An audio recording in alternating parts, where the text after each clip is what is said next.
Good evening, everyone. Earlier today, the lunacy may have abated just a little bit in the U.S. Senate when the Judiciary Committee voted to send to the full Senate an act that would repeal the Defense of Marriage Act, and this one is called the Respect for Marriage Act.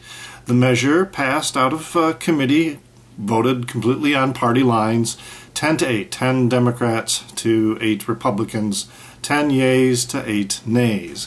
The interesting thing is that all the Republican votes were done via proxy, except for one of them, of course, and that was by Senator Chuck Grassley of Iowa, who cast the ballots for the non-present Republicans who decided that this issue was so important that they just didn't bother to show up. And those senators who were absent were Republicans Orrin Hatch of Utah, John Kyle of Arizona, Jeff Sessions of Alabama, Lindsey Graham of South Carolina, John Cornyn of Texas, Michael Lee of Utah, and Tom Coburn of Oklahoma. This is probably a very clear signal that the Republicans are going to be putting up a fight when this comes into the Senate. It's no simple, pass-through in the Senate. Everyone's expecting a really difficult fight in the House, but the Senate's no shoe-in either, as there are some Democrats, I believe, who will be waffling on this issue. No doubt, though, the biggest resistance is going to come from the Republican Party, which has been kowtowing to a religious extremism now for so long. And there's also likely going to be a concerted effort to demonize gays again, because this is being voted on right in the midst of our economic crisis, and even though they haven't been doing anything to help our country get out of this economic quagmire, the Republicans will nonetheless undoubtedly use this to say that this is a distraction from getting the real work done that they should be doing, and it's all the gays' fault for being so selfish about this. So I would expect a backlash like that coming from the Republicans very soon. Some interesting questions were raised. I watched the committee meeting this morning as it was going on live. One of the questions that was brought up, again by proxy, by Senator Grassley, would the Defense of Marriage Act require states to recognize same-sex marriages from another state? And of course the answer is no. Dianne Feinstein of California, a Democrat who was there, present, said that it does not compel a state to recognize same-sex marriage. That is true, but we could be developing a situation which may be to our advantage, that was similar to the situation in the 1960s during the era when there were anti-miscegenation laws, which eventually led to the Supreme Court stepping in and issuing the Loving versus State of Virginia decision in 1967. Can you believe that? It wasn't until 1967 that laws banning interracial marriage weren't finally ruled unconstitutional. So this situation may develop again in terms of same-sex marriages. There was another question brought up too about the cost. Of course, it's going to cost more money if marriage is available to more people.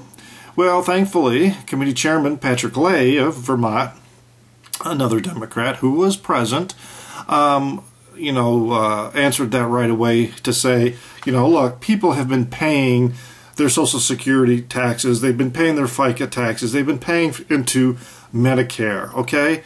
They've been paying for it, they deserve it, okay?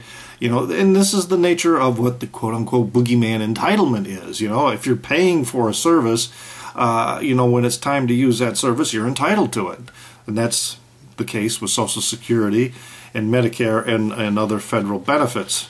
So, and also, Senator Feinstein mentioned that the fiscal consequences might actually be neutral because of a congressional budget report that said that there may actually be a benefit to the overall federal budget, given the provisions that, one, all 50 states endorse same-sex marriage, and the Defense of Marriage Act is repealed.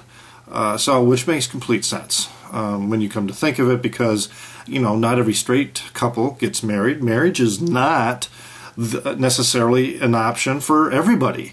And it's going to be the same situation with gays. Not all gays are going to get married. It's just not an option they're going to consider.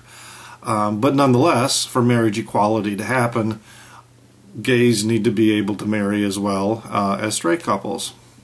Perhaps in a bit of irony, if you think about it, Senator Grassley's state, Iowa, this past Tuesday, elected another Democrat to the Senate in a special election, so that that body, the Senate in Iowa, retains a Democrat majority, which means that the Senate leader, Majority Leader Mike Gronstel, has said that he's going to keep his promise that any bill that wants to push a constitutional amendment to repeal gay marriage in that state is simply not going to make it to the floor of the Senate, because he will block it.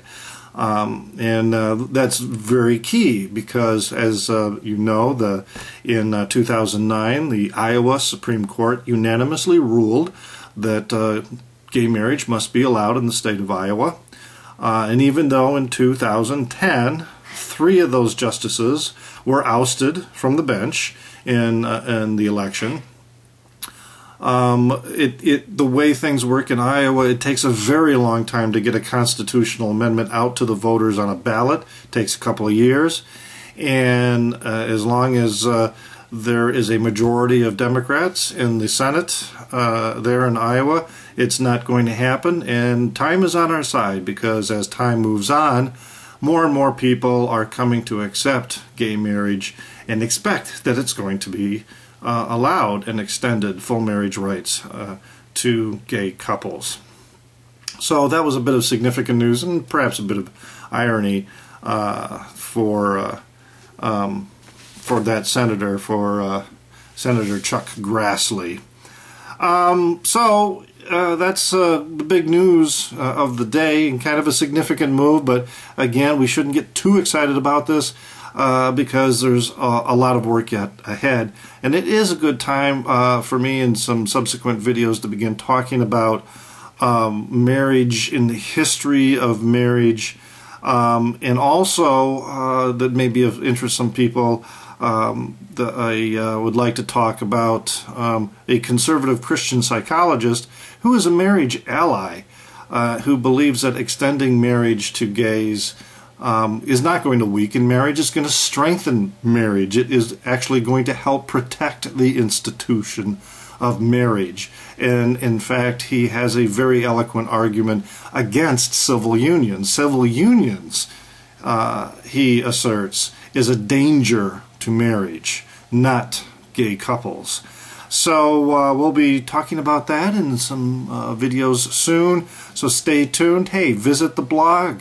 It's Libertarian Lunacy .blogspot.com, and you can also follow me on Twitter at LibLibLunacy. So stop by, say hi, leave a comment. I appreciate the feedback from you all out there, and thanks again. So there you have it. That's the lunacy for today, November 10th, 2011.